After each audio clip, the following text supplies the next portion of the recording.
আচ্ছা, পাস্তা তো আমরা সবাই খাই। কিন্তু কখনো কি ভেবেছো একসাথে পাস্তা আর নুডলস যদি চিজের হয় তাহলে কেমন হয়? একটি special recipe cheese mix eggs pasta recipe. তো দেরি না করে সরাসরি চুলার কাছে যাওয়া যাক। তো এখানে আমি নিয়ে নিছি পাস্তা। তো এখানে কিন্তু ২ রকমের পাস্তা আছে। তোমরা চাইলে কিন্তু এই পাস্তাগুলো কিন্তু আরও অনেক রকমের পাওয়া যায়। তোমরা নিতে পারো। তো এখানে আমি দিয়ে দিছি পানি। পানিটা অনেকটা বলক চলে আসছে। পাস্তা আর নুডলস একসাথে সেদ্ধ করার সময় পানিতে ১ চিমটি তেল আর সামান্য লবণ দিও। এতে একটার সাথে লেগে যাবে না এবং পাস্তাগুলো একদম ঝরঝরে থাকবে। তো এখানে কিন্তু ফার্স্টে আমি পাস্তাগুলো দিয়ে দিচ্ছি। তো পাস্তাগুলোকে নেড়েচেড়ে হালকা আমি একটু সিদ্ধ করে নেব। তো তারপর কিন্তু এখানে আমি অ্যাড করে দিছি নুডলস। আর নুডলসটাকে দেওয়ার পরে ভালো করে নেড়েচেড়ে ভালোভাবে মিশিয়ে নেব। তো হাই গাইস, আসসালামু আলাইকুম, welcome back to my channel. কেমন আছো তোমরা সবাই? আশা করছি ভালো আছো। আল্লাহর রহমতে আমি অনেক ভালো আছি। তো গাইস দেখো, পাস্তা আর নুডলসটা সিদ্ধ হওয়ার পরে সরাসরি আমি ঠান্ডা পানির মধ্যে অ্যাড করে দিচ্ছি। তো সবগুলো পাস্তা আর নুডলস আমি ঠান্ডা পানির মধ্যে অ্যাড করে দেব। তো ভিডিওটি ফার্স্ট থেকে লাস্ট পর্যন্ত দেখতে থাকো, আশা করছি ভালো লাগবে। আর ভালো লাগলে প্লিজ একটি লাইক আর একটি সাবস্ক্রাইব করে পাশে থাকবে। তো এখানে আমি নিয়ে নিছি 2টা ডিম। আর এই ডিমগুলোকে সামান্য একটু লবণ দিয়ে ভালোভাবে ফেটিয়ে নেব। তারপর কিন্তু ডিমগুলোকে আমি ভেজে নেব। তার জন্য একটা প্যানে দিয়ে দিচ্ছি তেল, আর তেলের উপরে দিয়ে দিচ্ছি ডিম। ডিমটা আলাদাভাবে একটু গোলমরিচ দিয়ে স্ক্র্যাম্বল করে নেবে, তারপর সব শেষে মেশাবে। এতে ডিমের ফ্লেভারটা পাস্তায় খুব কড়াভাবে পাওয়া যায়।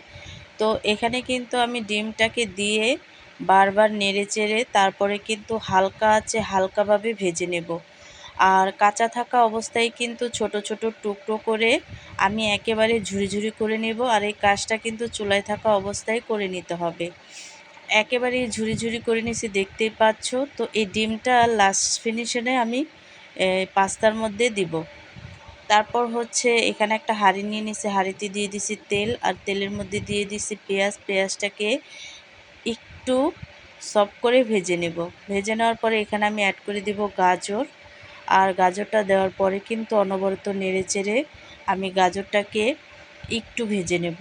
গাজরটা যেহেতু একটু সিদ্ধ হতে টাইম লাগে, তার জন্য গাজরটা আগে দিয়ে দিছি। তো দেওয়ার পরে কিন্তু গাজরটা একটু ভাজা ভাজা হয়ে যাওয়ার পরে এখানে আমি অ্যাড করে দিচ্ছি পাকা টমেটো। তো পাকা টমেটোটা তোমরা না চাইলে স্কিপ করতে পারো। তো পাকা টমেটোটা দিয়ে ভালো করে অনবরত নেড়েচেড়ে তারপরে একটু জুসি টাইপের করে এখানে আমি অ্যাড করে দিচ্ছি ঝাল হওয়ার জন্য কাঁচামরিচ। কাঁচামরিচটা দেওয়ার পরে কিন্তু অনবরত নেড়েচেড়ে একটু মিশিয়ে নেব। আর একটু মিশিয়ে নেওয়ার পরে কিন্তু এখানে আমি অ্যাড করে দেব নুডলসের যেই মশলাটা থাকে, সেই মশলাটা কিন্তু এখানে আমি অ্যাড করে দেব। যেহেতু নুডলসের মশলা নুডলসে দিলেই কিন্তু ভালো লাগে। তো এখানে আমি সবগুলো মশলা অ্যাড করে দিছি, দিয়ে নেড়ে চেড়ে তারপরে কিন্তু এখানে আমি যে পাস্তা নুডলস ঠান্ডা পানিতে রেখে দিছিলাম সেগুলো কিন্তু অনেকটাই আলাদা আলাদা হয়ে গেছে। আর পাস্তাগুলো দেখো ফুলে ফুলে কিন্তু অনেকটা বড় হয়ে গেছে। তারপর কিন্তু নুডলস পাস্তা ঝরা দিয়ে আমি সরাসরি অ্যাড করে দিব হাঁড়িতে। হাঁড়িতে দেওয়ার পরে কিন্তু আমি অনবরত নেড়েচেড়ে ভালোভাবে মিশিয়ে নেব। তো এই কাজটা কিন্তু একেবারে হালকা আঁচে করতে হবে। তো এইভাবে করে হালকা আঁচে আমি এই পাস্তাগুলোকে ভালো করে মিশিয়ে নেব। তো মিশিয়ে নেওয়ার পরে দেখো পাস্তাগুলো কিন্তু অনবরত নেড়েচেড়ে তারপরে কিন্তু মিশিয়ে নিতে হবে। তো এই পর্যায়ে এসে এখানে আমি অ্যাড করে দিব স্বাদ মতো লবণ। তো দেখো লবণটা দেওয়ার পরে অনবরত নেড়েচেড়ে তারপরে কিন্তু আমি মিশিয়ে নিচ্ছি। আর নুডলসটাকে কিন্তু অনবরত নেড়েচেড়ে নিতে হবে বারবার করে। তো এভাবে করে নুডলসটাকে আমি রান্না করব। তো দেখো আমি কিন্তু বারবার নুডলস এবং পাস্তা বারবার নেড়েচেড়ে দিচ্ছি। তো অনবরত নেড়েচেড়ে তারপরে কিন্তু এই নুডলসটাকে রান্না করে নেব। তো এ পর্যায়ে এসে এখানে আমি অ্যাড করে দিচ্ছি যে ডিমটাকে নাকি আমি আগে থেকেই ভেজে রাখছিলাম। তো সেই ডিমটা কিন্তু এখানে আমি অ্যাড করে দিচ্ছি। দেওয়ার পরে কিন্তু অনবরত নেড়েচেড়ে নেব। তো অনবরত নেড়েচেড়ে নেওয়ার পরে দেখবে যে নুডলস পাস্তা এবং সবগুলো কিন্তু একেবারেই হয়ে গেছে। আর লাস্ট পর্যায়ে কিন্তু এখানে আমি অ্যাড করে দিচ্ছি ক্যাপসিকাম খুব বেশি সেদ্ধ করবে না, সামান্য একটু ক্রাঞ্চি ভাব থাকলে পাস্তা খাওয়ার সময় দাঁতের নিচে পড়লে বেশ ভালো লাগে। তার জন্য কিন্তু আমি নুডলসটা লাস্টের সময়ে কিন্তু নুডলসটা হয়ে যাওয়ার পরে ক্যাপসিকামটা অ্যাড করে দিচ্ছি। তো সর্বশেষ এখানে আমি অ্যাড করে দিচ্ছি চিজ। আর এই পাস্তার আসল মজাই হচ্ছে চিজ। তো পর্যাপ্ত পরিমাণে চিজটা দিয়ে তারপরে কিন্তু আমি কিছুক্ষণের জন্য ঢেকে রাখবো যাতে চিজটা গলে যায়। আর চিজটা দিলে কিন্তু এই পাস্তা নুডলসটা খেতে দুর্দান্ত লাগে। তো দেখো আমি কিন্তু ঢেকে দিছি, ঢেকে দেওয়ার পরে তোমাদেরকে খুলে দেখাচ্ছি যে পাস্তার আর চিজটা একেবারেই কিন্তু চিজটা উপরে গলে গেছে।